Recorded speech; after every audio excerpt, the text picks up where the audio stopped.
चलिए आइए प्यारे मेरे दोस्तों, आज हम स्टार्ट कर रहे हैं न्यूट्रिशन का पार्ट 4। इससे पहले हम लोगों ने न्यूट्रिशन का पार्ट 1, पार्ट 2, पार्ट 3 हमने डिस्कस किया है। वो आपको हमारे चैनल के प्लेलिस्ट में मिल जाएगा। हमने सेल को भी डिस्कस किया, वो भी वीडियो आपको मेरे चैनल के प्लेलिस्ट में मिल जाएगा।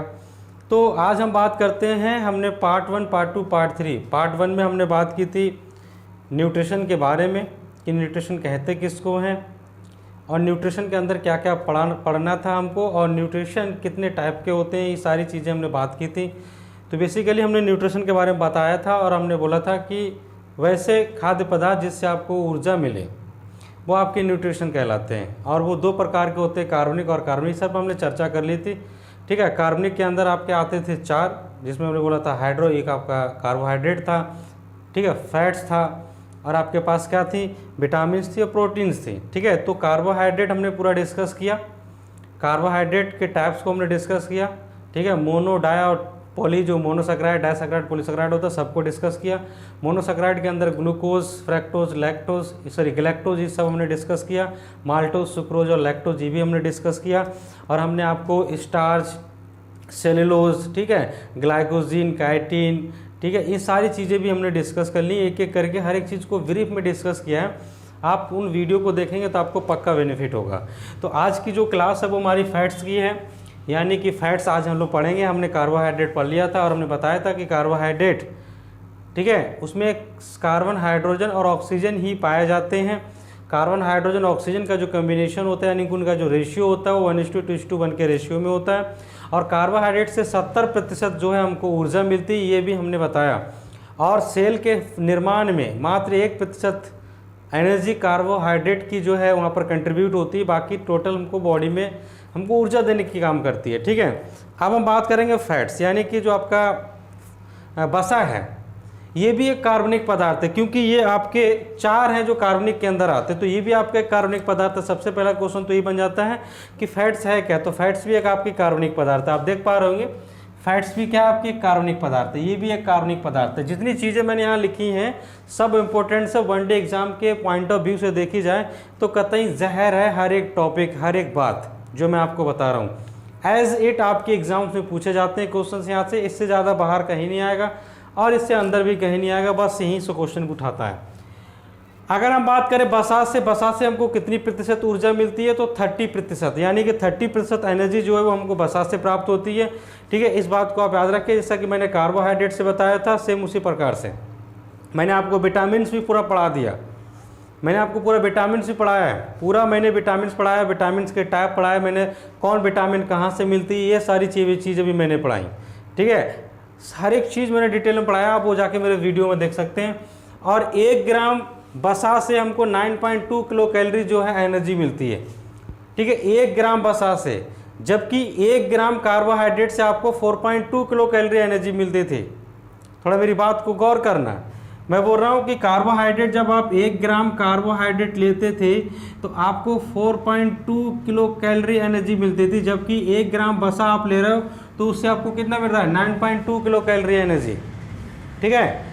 तो यहाँ पर ये थोड़ी सी आपको समझना है बात, क्या समझना है, जैसे हमने आपको कहा कि कार्बोहाइड्रेट जो है वो आपको 70% ऊर्जा देता है, जबकि बसा आपको 30% ऊर्जा दे रहा है।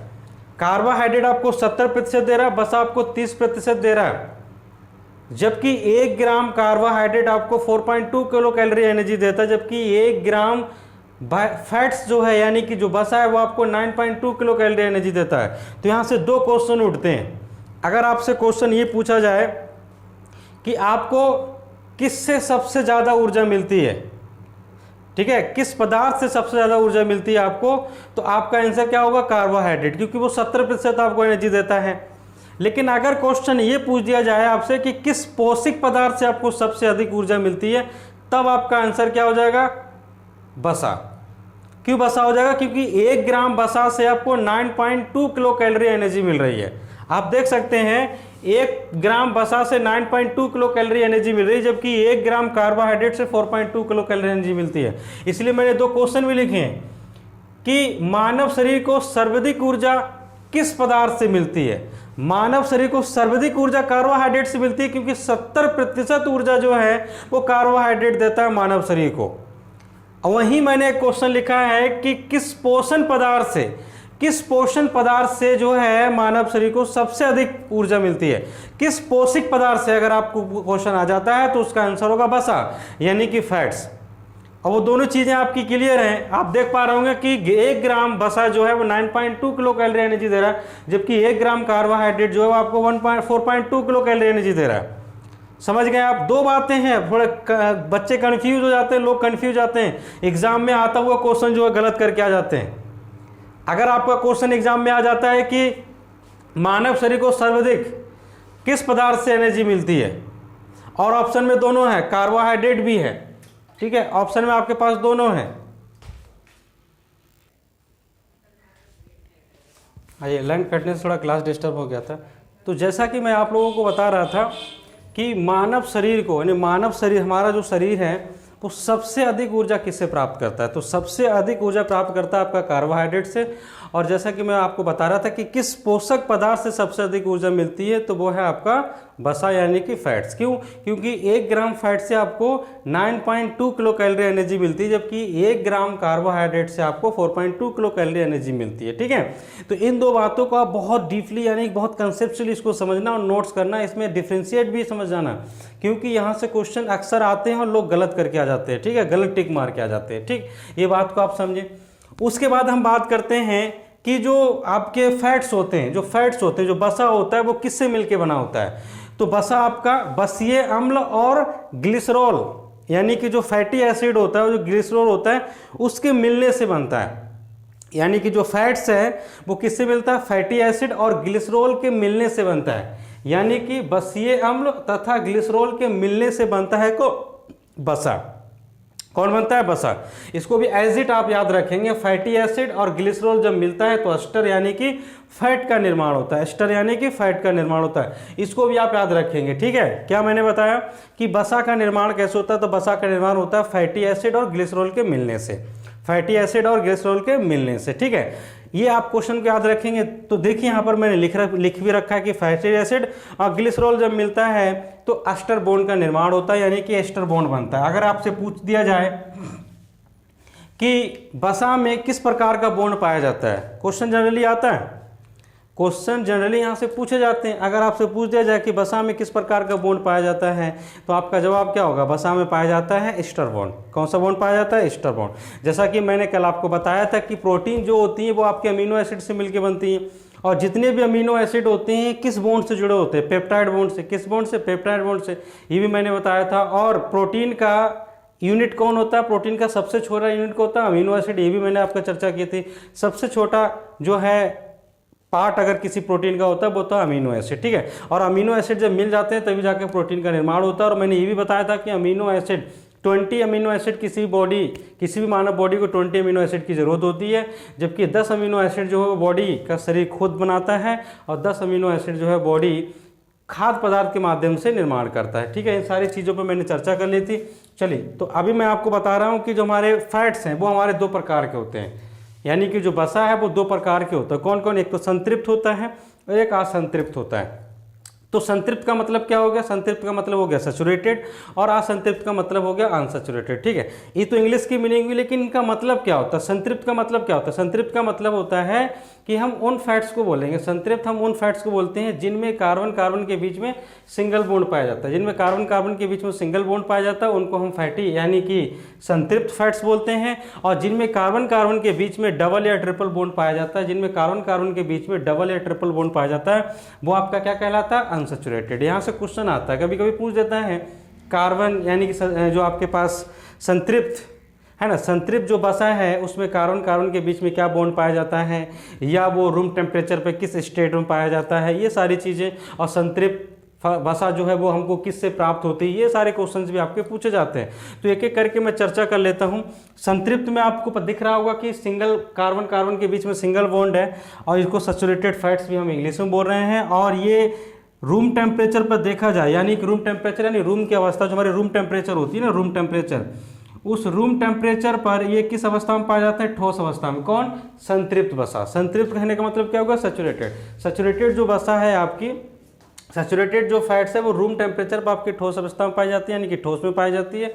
अगर हम बात करें कहाँ से हमको मिलती है, तो ये जंतुओं से प्राप्त होती है। किससे प्राप्त होती है? जंतुओं से। इसके बारे में भी आप याद रखेंगे, ये हमको जंतुओं से प्राप्त होती है। लेकिन इसका एक एक्सेप्शनल है। एक्सेप्शनल क्या है? वो है मछली का तेल। मछली का तेल भी क्या एक फैट होता है, मछली का तेल भी क्या एक फैट है, लेकिन वो रूम टेम्परेचर पर लिक्विड स्टेट में पाया जाता है। किस स्टेट में पाया जाता है? लिक्विड स्टेट में पाया जाता है। ये ठोस नहीं होता है। ये एक आपका एक्सेप्शनल है। इस एक्सेप्शनल को आप जरूर याद रखेंगे। क्वेश्चन यहां से बनता है, ये बहुत ज्यादा इंपॉर्टेंट यहां पर हो जाता है जब ये क्वेश्चन यहां पर घुस जाता है मछली का तेल। ठीक है, ये थोड़ा सा ज्यादा इंपॉर्टेंस हो जाता है, आप इसको भी याद रखेंगे। अगर हम बात करें असंतृप्त के बारे में, तो ये हो जाता है आपका अनसैचुरेटेड फैट्स। इसको हम लोग बोलते हैं ये रूम टेम्परेचर पर, यानी कि रूम टेम्परेचर पर किस स्टेट में पाया जाता है? ये आपका तरल यानी कि लिक्विड स्टेट में पाया जाता है। अगर हम अनसैचुरेटेड के बारे में बात करें, तो अनसैचुरेटेड जो वसा है, यानी असंतृप्त जो आपकी वसा है, वो आपका तरल अवस्था में पाई जाती है रूम टेम्परेचर पर, यानी कि रूम का जो टेम्परेचर होता है नॉर्मल 25 या 26 डिग्री सेल्सियस, उस पर ये आपकी तरल अवस्था में पाई जाती है। कौन? Unsaturated fats. अब बात करते हैं ये प्राप्त कहाँ से होती है? वनस्पति से प्राप्त होती है। वनस्पति का मतलब हो गया पेड़ पौधे, वहाँ से ये हमको प्राप्त होती है। लेकिन इसका भी एक एक्सेप्शनल है, क्या? वो है नारियल। क्या है? नारियल। अगर आप नारियल के तेल के बारे में बात करेंगे, तो नारियल का तेल जो होता है रूम टेम्परेचर पर सॉलिड स्टेट में पाया जाता है। सॉलिड कहने का मतलब क्या हुआ? ठोस। नारियल का जो तेल है वो जम जाता है रूम टेम्परेचर पर। रूम टेम्परेचर पर नारियल का तेल क्या हो जाता है? जम जाता है दोस्तों। ठीक है, क्या हो जाता है? जम जाता है। इस बात को भी आप दिमाग में बिठा कर रखें, थोड़ा इंपॉर्टेंस हो जाता है यहाँ से। ठीक है, क्या इंपॉर्टेंस हो जाता है? ये दो टॉपिक जो है ये थोड़ा इंपॉर्टेंट हो जाता है। और यहाँ से जो मेन इंपॉर्टेंट टॉपिक है, मेन जो क्वेश्चन मैंने बताया कि वो यहाँ से बनता है कि मानव शरीर को सर्वाधिक, ठीक है, ऊर्जा कहाँ से प्राप्त होती है? कार्बोहाइड्रेट। किस पोषक पदार्थ से सर्वाधिक ऊर्जा प्राप्त होती है? तो वसा। ये थोड़ा सा इंपॉर्टेंट हो जाता है, इसको आप याद रखेंगे। और एक इंपॉर्टेंट क्या है? Ester bond. एस्टर बॉन्ड क्यों इंपॉर्टेंट है? क्योंकि वो आपकी फैटी एसिड और ग्लिसरॉल के बीच में पाया जाता है, यानी फैटी एसिड और ग्लिसरॉल के बीच में, यानी कि जो बॉन्ड होता है उस बॉन्ड का नाम होता है एस्टर बॉन्ड। ये थोड़ा इसलिए इंपॉर्टेंट हो जाता है। और 1 ग्राम कार्बोहाइड्रेट जो है वो आपको 4.2 किलो कैलोरी एनर्जी देती है, जबकि 1 ग्राम वसा जो है वो आपको 9.2 किलो कैलोरी एनर्जी देती है। ये भी थोड़ी यहाँ से इंपॉर्टेंस हो जाता है, इस बात को भी आप याद रखेंगे। भले कि ये क्वेश्चन पूछा नहीं गया है, लेकिन ये इंपॉर्टेंस है। जितने भी मैंने क्वेश्चन एनालाइज किए, थोड़ा हमको देखा कि ये क्वेश्चन नहीं पूछा गया, लेकिन यहाँ से क्वेश्चन आपके आए हैं, यहाँ से क्वेश्चन आए, यहाँ से और यहाँ से क्वेश्चन आपके एग्जाम्स में आए हैं, तो बहुत ज़्यादा इंपॉर्टेंस हो जाता है ये। ठीक है, एक चीज़ और आपकी बचती यहाँ पर, क्या? वो है कि अगर हम अनसैचुरेटेड, हमारे पास जो अनसैचुरेटेड फैट्स है या फिर हमारे पास जो अनसैचुरेटेड वसा है, उसको सैचुरेटेड वसा में कैसे कन्वर्ट किया जाए? ठीक है, अनसैचुरेटेड वसा को सैचुरेटेड वसा में कैसे कन्वर्ट किया जाए? तो अनसैचुरेटेड वसा को हम सैचुरेटेड वसा में कन्वर्ट कर सकते हैं। कब? जब हम वहाँ से हाइड्रोजन गैस को पास कराएं। ठीक है, जब हम हाइड्रोजन गैस को पास कराएं, मैं लिख दे रहा हूँ। ठीक है, अनसैचुरेटेड, ठीक है, अनसैचुरेटेड फैट्स जो था, ठीक है, उसको हम कन्वर्ट कर सकते हैं किस में? सैचुरेटेड में। किस में कन्वर्ट कर सकते हैं? सैचुरेटेड में। ठीक है, सैचुरेटेड फैट्स में कन्वर्ट करेंगे। कब? ये कब होगा? ये तब होगा जब आप हाइड्रोजन गैस को क्या करो? पास कराओ। ठीक है, हाइड्रोजन गैस को पास कराओ, और किसकी प्रेजेंस में? ठीक है, निकेल। ये निकेल है आपके, ठीक है, निकेल एक क्या है? कैटलिस्ट की तरह भूमिका करेगा, यानी कि निकेल उत्प्रेरक की उपस्थिति में, निकेल उत्प्रेरक की उपस्थिति में अगर हम अनसैचुरेटेड फैट से हाइड्रोजन गैस को पास कराएंगे, तो वो किस में कन्वर्ट हो जाएगा? सैचुरेटेड फैट्स में कन्वर्ट हो जाएगा। ठीक है, सैचुरेटेड फैट्स में कन्वर्ट हो जाएगा। और यही सैचुरेटेड फैट्स आप क्या क्या कहलाता है? यही सैचुरेटेड फैट जो है वो आपका डालडा कहलाता है। क्या कहलाता है मेरे दोस्तों? डालडा कहलाता है। ये सैचुरेटेड फैट्स आप क्या क्या कहलाता है? डालडा। ये क्वेश्चन आपका आता है। ठीक है, ये क्वेश्चन आपका आता है, आप इसको याद रखेंगे। यही सैचुरेटेड फैट जो है वो आपका क्या कहलाता है मेरे दोस्तों? डालडा कहलाता है। क्या कहलाता है? डालडा कहलाता है। थोड़ा इंपॉर्टेंट सा, आप इसको याद रखेंगे। ठीक है, क्या है मेरे दोस्तों? इंपॉर्टेंट है, इसलिए आप इसको क्या रखेंगे? याद रखेंगे। ठीक है, तो मैंने आपको क्या समझाया वो मैं आपको फिर से रिकॉल कर दे रहा हूँ। मैंने आपको फैट्स के बारे में बताया। फैट्स एक कार्बनिक पदार्थ है। ठीक है, इसमें 30% जो है ऊर्जा पाई जाती है, यानी इससे हमको 30% ऊर्जा मिलती है। और मैंने एक बात बताई कि 1 ग्राम फैट्स जो है वो हमको 9.2 किलो कैलोरी एनर्जी देता है। और मैंने ये बताया कि मानव शरीर में सर्वाधिक ऊर्जा कौन प्रदान करता है? तो वो है कार्बोहाइड्रेट। या फिर अगर क्वेश्चन ऐसे आता है कि कौन सा पौष्टिक पदार्थ मानव शरीर को सर्वाधिक ऊर्जा देता है, तो वो है आपका क्या चीज़, वसा। क्यों? क्योंकि 9.2 किलो कैलोरी एनर्जी आपको वसा से मिलती है 1 ग्राम में, जबकि कार्बोहाइड्रेट से आपको क्या मिलता है 4.2 किलो कैलोरी। लेकिन कार्बोहाइड्रेट पूरा यानी कि देखा जाए कि सर्वाधिक एनर्जी यानी सर्वाधिक ऊर्जा देने वाला कौन सा पदार्थ है, तो वो है कार्बोहाइड्रेट। ठीक, मैंने फिर आपको बताया कि जितनी भी वसा होते हैं वो आपके फैटी एसिड और ग्लिसरॉल से मिलके बनते हैं। जितने भी वसा होते हैं वो आपके फैटी एसिड और ग्लिसरॉल से क्या होते हैं, मिलके बनते हैं। और फैटी एसिड और ग्लिसरॉल के बीच में एक बॉन्ड पाया जाता है जिसका नाम होता है एस्टर बॉन्ड। क्या नाम होता है, एस्टर बॉन्ड। ठीक, फिर मैंने बताया आपको कि जो वसा है, ठीक है, वो वसा आपकी 2 प्रकार की है, एक तो होती है संतृप्त, एक होती है असंतृप्त। संतृप्त का मतलब हो गया सैचुरेटेड और असंतृप्त का मतलब हो गया अनसैचुरेटेड। तो संतृप्त जो है यानी कि जो संतृप्त है उसमें कार्बन कार्बन के बीच में सिंगल बॉन्ड पाया जाता है। ठीक है, और ये जो वसा होती है संतृप्त वसा वो जनरली किससे पाई जाती है, जीव जंतु से पाई जाती है, यानी कि जानवरों से मिलती है। किससे मिलती है, जीव जंतु मतलब जानवरों से मिलती है। ठीक, मछली का तेल भी आपको जानवरों से मिलता है, वो भी आपका फैट्स है, वो भी आपका सैचुरेटेड है। लेकिन इसमें एक अपवाद है, क्योंकि रूम टेम्परेचर पर जितने भी संतृप्त वसा होती है वो सबकी सब ठोस होती है, सॉलिड होती है, लेकिन मछली का तेल जो है वो तरल अवस्था में पाया जाता है। ये एक एक्सेप्शन था जो मैंने आपको बताया, आप इसको याद रखेंगे। ठीक, एक और मैंने क्या बताया अनसंतृप्त के बारे में कि आपके जो अनसैचुरेटेड फैट्स होती हैं उस अनसैचुरेटेड फैट्स में कार्बन कार्बन के बीच में डबल बॉन्ड ट्रिपल बॉन्ड पाया जाता है। और मैंने ये बताया कि रूम टेम्परेचर पर अनसैचुरेटेड आपकी तरल अवस्था यानी कि लिक्विड स्टेट में पाई जाती है। और ये मिलती कहाँ से है, जितनी भी अनसैचुरेटेड फैट्स है वो आपकी वनस्पतियों से प्राप्त होती है। किससे प्राप्त होती है मेरे दोस्तों, वनस्पतियों से प्राप्त होती है। इसका एक मैंने आपको एक्सेप्शन भी बताया, वो है नारियल का तेल, क्योंकि नारियल का तेल भले कि लिक्विड होता है लेकिन रूम टेम्परेचर वो सॉलिड हो जाता है। तो ये भी एक आपका एक्सेप्शन था। और मैंने बताया कि यहाँ से क्वेश्चन आपके पूछे जाते हैं, एग्जाम्स में पूछे गए हैं और आने की संभावनाएं भी होती हैं, इसलिए आप इसको भी इंपॉर्टेंस करेंगे और याद रखेंगे। फिर मैंने बताया कि जब कभी अनसैचुरेटेड फैट्स को यानी जब कभी अनसैचुरेटेड फैट से हम हाइड्रोजन गैस को पास कराते हैं in the presence of nickel उत्प्रेरक यानी कि निकेल कैटलिस्ट की प्रेजेंस में, जब हम हाइड्रोजन गैस को पास कराते हैं किससे, अनसैचुरेटेड फैट से, तो वो सैचुरेटेड फैट्स में कन्वर्ट हो जाता है। और उसी सैचुरेटेड फैट्स को हम क्या कहते हैं मेरे दोस्तों, डालडा कहते हैं। क्या कहते हैं मेरे दोस्तों, डालडा कहते हैं। ठीक है, तो ये हुआ आपका फैट्स का टॉपिक कंप्लीट। अब हम बात करेंगे प्रोटीन्स के बारे में। विटामिन मैंने ऑलरेडी पहले पढ़ा दिया आपको, अब मैं प्रोटीन्स के बारे में पढ़ूंगा, क्योंकि प्रोटीन्स को आपको हर एक चीज़ को डिटेल में आपको पढ़ाना भी है। प्रोटीन भी आपकी 2 प्रकार की होती हैं, एक वो प्रोटीन जो वसा में घुली होती हैं, एक वो प्रोटीन जो आपकी वसा में नहीं घुली होती हैं। ठीक है, तो जो प्रोटीन आपकी वसा में घुली होती है मैं आपको थोड़ा सा जिक्र करा देता हूँ।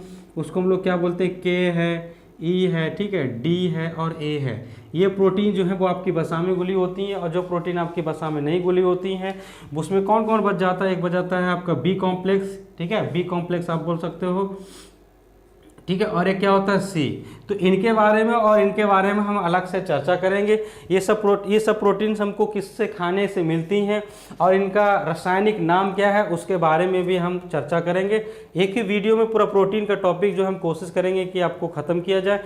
नहीं भी होगा तो हम 2 वीडियो में आपका ख़त्म करेंगे। एक ख़त्म करेंगे ये वीडियो में, यानी कि जो वसा में घुलनशील प्रोटीन होती है उसके बारे में हम यहाँ बात करेंगे, और जो वसा में घुलनशील नहीं होती, बी कॉम्प्लेक्स अपने आप में काफ़ी बड़ा है, ठीक है, B1 B2, ठीक है, ये अपने आप में काफ़ी बड़ा है, B12 तक जाता है। फिर उनसे होने वाली डिजीज़, ठीक है, किसको खाएंगे तो उनको B12 मिलेगा, B12 का क्या काम है, तो सारी चीज़ों को जब डिस्कस करेंगे थोड़ा वीडियो लंबा हो जाएगा। ठीक है, अगर वीडियो आपको अच्छा लगा, पसंद आए तो प्लीज़ वीडियो को लाइक शेयर कमेंट जरूर करें। मिलते हैं हमारे अगले वीडियो में, तब तक के लिए बाय दोस्तों।